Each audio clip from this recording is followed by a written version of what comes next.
So last year, the Samsung Galaxy A53 was not only one of Samsung's best phones, but it was one of the highest viewed reviews on my channel. I want to say special thanks to our channel sponsor, Phone Aid. They always come through.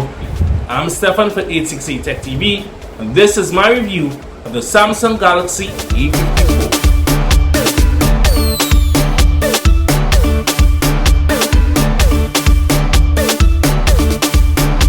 3 years ago, the Samsung Galaxy A54 would have probably been a flagship phone.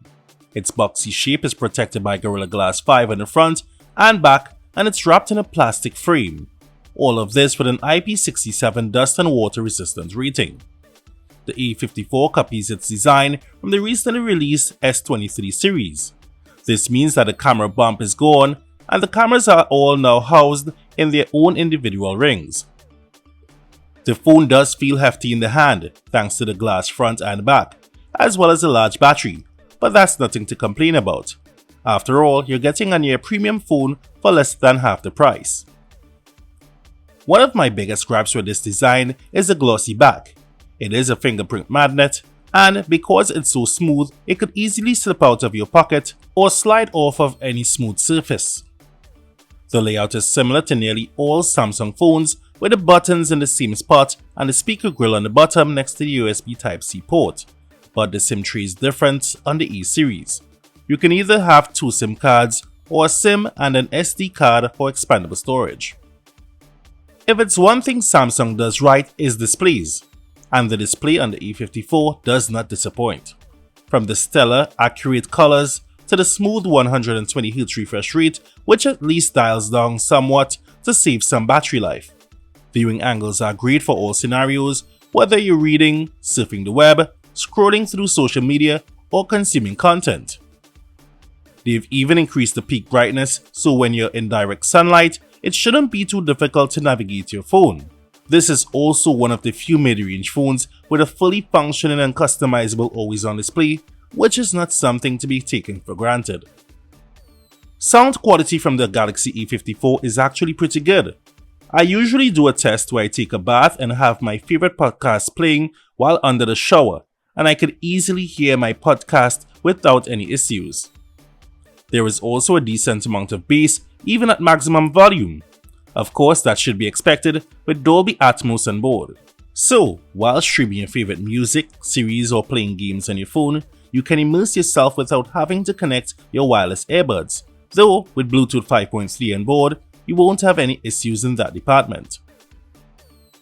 Speaking of onboard, the Galaxy A54 is powered by Samsung's very own Exynos 1380 chip with 6 or 8GB of RAM.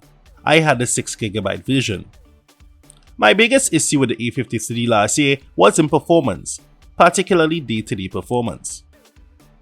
Now, while Samsung does say that this chip is better than last year's, I really didn't see a drastic improvement in the day-to-day performance overall.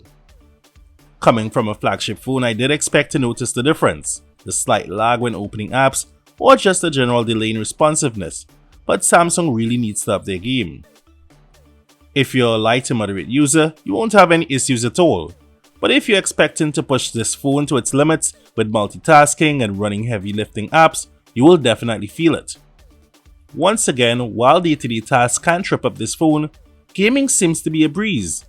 There are little to no lags or stutters, so it begs to ask the question, is Samsung putting more work into their GPU than the CPU? And if so, why? The Galaxy A54 is running Samsung's latest One UI 5.1 straight out of the box, and you're guaranteed at least 4 years of OS updates and 5 years of security patches. This is surely one of the main reasons why I would recommend this phone to my friends. Samsung simply has the best Android software guarantees than any other phone maker, and bringing that to their mid-range line is genius. You have all your usual Samsung goodies on board, with a few exceptions missing, which are reserved for the flagship devices. One of my favorite is a new feature called Voice Focus, which can be activated during calls to get clearer calls for both you and the person on the other end of the line. One UI 5.1 also brings with it stacked widgets. This saves you tons of space on your home screen. So rather than having multiple screens for your widgets, you can just stack them on top of each other and swipe through them. Samsung has certainly come a long way from the days of TouchWiz, so much so that there's little to complain about on the software side of things. It's snappy and responsive and has tons of features, and whenever I switch back to something like a Pixel, I certainly miss them. Also, they are getting even better at rolling out the monthly updates, and even the major OS updates, so you won't be left in the dark for any length of time waiting for updates on your phone. Another noticeable feature of all Samsung phones is security. You can rest assured that your data, photos, and other important files are safely tucked away by the Knox security system. You also have your secured folder, which gives you an extra layer of protection for those prying eyes.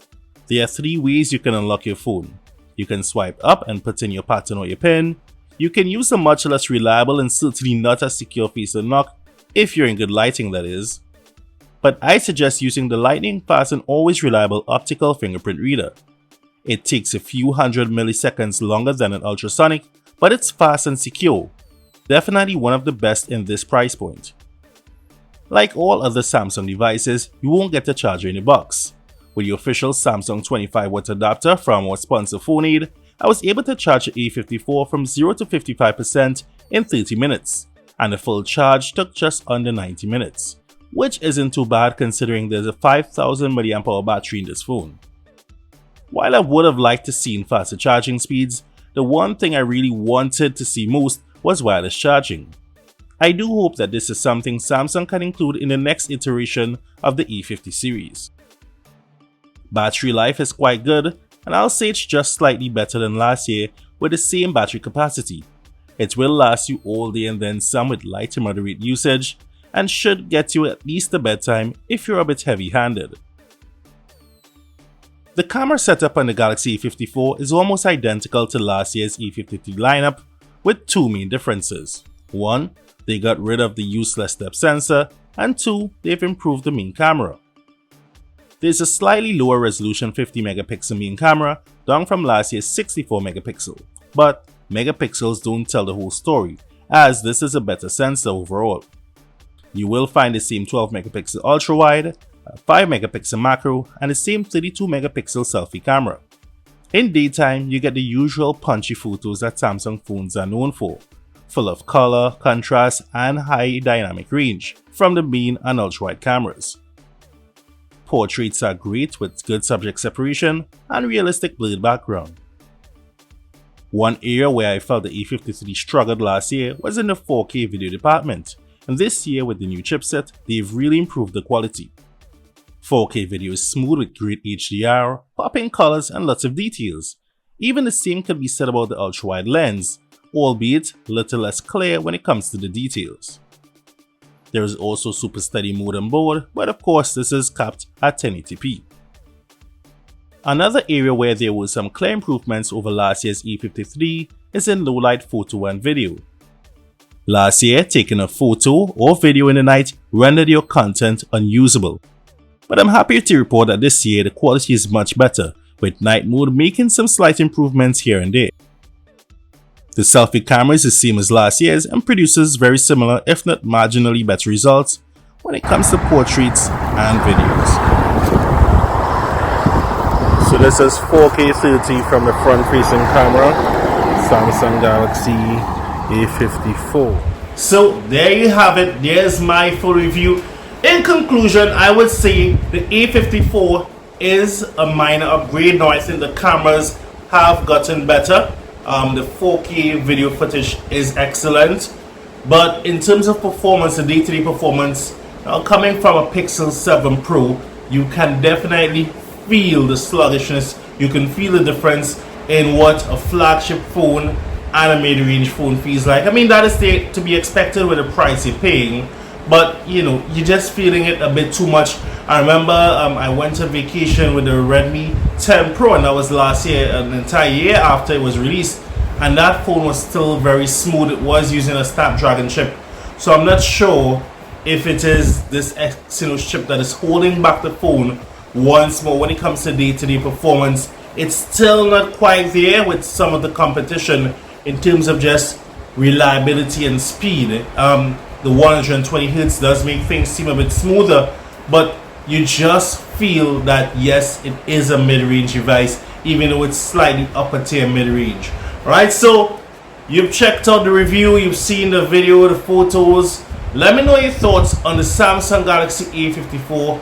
Link it down in the comments, leave your comments and we'll have a discussion. If you have one, let me know how it's working out for you so far. And if you have an older version, maybe an A52s, A51, would you be upgrading to the Samsung Galaxy A54? Thank you for watching my review. If this is your first time, don't forget to hit the subscribe button. If this isn't your first time, thank you for coming back.